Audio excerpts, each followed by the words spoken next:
Hey, what's up you guys? Welcome back to another video. I wanted to start this vlog by talking about a couple books that I picked up because I've been super inspired and have been going to Barnes & Noble a little too often just to browse. So I will start with my current read. This is Emily Henry's People We Meet on Vacation, and she's also the author of Beach Read, which I've seen people talk about these books so often on the internet, and they're romance novels.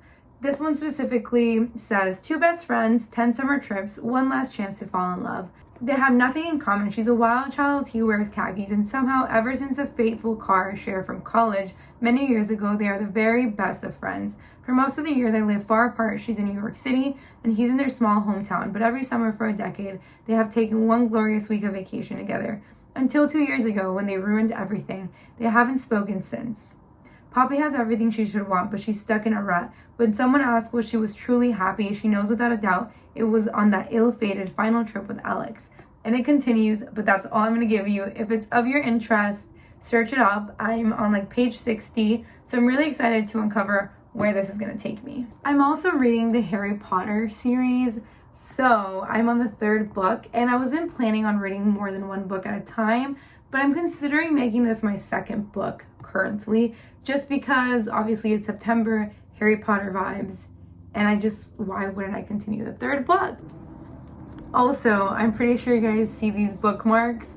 They are from Barnes & Noble as well, and they're just so adorable. And I also have on my current book, this one with Luna Lovegood. It's more of a typical and has a Ravenclaw in the back.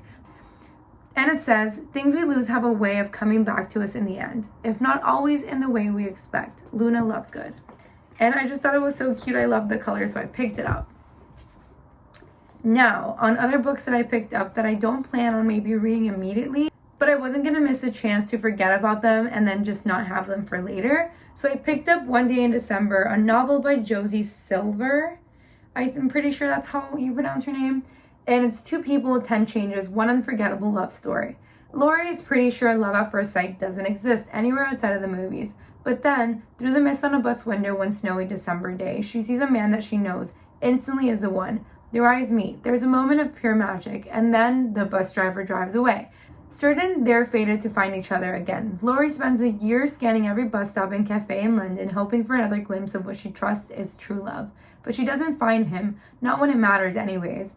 Instead, they reunite at a Christmas party where her best friend Sarah giddily introduces her new boyfriend Jack, the man from the bus, to Laurie. What follows for Laurie, Sarah, and Jack in 10 years of friendship, heartbreak, roads not taken, and destinies reconsidered. One Day in December is a joyous, heartwarming, and immensely moving love story, and a reminder that fate takes unexpected turns along the route to happiness. And this I want to read hopefully closer to the holidays, but if not, I'm just going to start it once I finish my things. It just sounds amazing, and I never thought I would be into, again, romance novels, but here I am since I love a good rom-com. Lastly, I discovered this series, which is the Twisted Tales from the Disney collection. I have never seen these. I've seen the villains books, but never these. And I picked up What If Wendy First Traveled to Neverland with Captain Hook by A Twisted Tale by Liz Braswell. And first off, it's a hardcover and it's beautiful.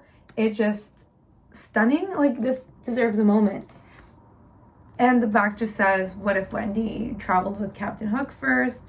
I actually wanted to pick up the Frozen version, but it was sold out. So I just picked up this one in hopes that it's a little bit more twisted, spookier, Halloween vibey. So I'll read this one for you guys. It says, 16-year-old Wendy Darling's life is not what she imagined it would be.